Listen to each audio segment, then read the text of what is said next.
நம்ம கிட்ட ஒரே ஒரு வார்த்தை இருக்கு. அந்த வார்த்தை நமக்கு நிம்மதி, சந்தோஷம், மனசு நிறைவு எல்லாம் கொடுக்கும்.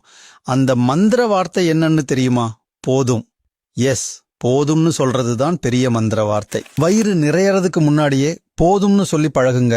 உடம்பு நல்லா இருக்கும். தூக்கம் போதும்னு சீக்கிரமா எழுந்து பாருங்க. அன்னைக்கு நிறைய வேலை செய்ய முடியும். மொபைல் போன் போதும்னு சுவிட்ச் ஆஃப் பண்ணிருங்க. வீட்டில் ரிலேஷன்ஷிப் நல்லா இருக்கும். குடிச்சது போதும்னு முடிவு எடுத்து கெட்ட பழக்கங்கள் எல்லாம் நிறுத்துங்க. செல்ஃப் கான்ஃபிடன்ஸ் கூடும். புது வெஹிக்கிள் வேணாம், இருக்கிறதே போதும்னு நினைச்சா பணம் சேவ் ஆகும். பேசுனது போதும்னு வாயை மூடிட்டு இருந்தா யாருகிட்டயும் சண்டை வராது. சேவிங்ஸ் போதும்னு மனசுல தோணினா வாழ்க்கையில நிம்மதி வந்துடும். மற்றவங்களுக்காக வாழ்ந்தது போதும்னு புரிஞ்சிட்டா வாழ்க்கை சந்தோஷமா ஆயிடும். கெட்ட பழக்கங்க மட்டும் இல்லாம நல்ல பழக்கங்களுக்கும் போதும்னு சொல்லி பழகுங்க. அன்பு, பாசம், கருணை, கோபம், லவ், காமம், பகை எல்லாத்துக்கும் போதும்னு சொல்லுங்க.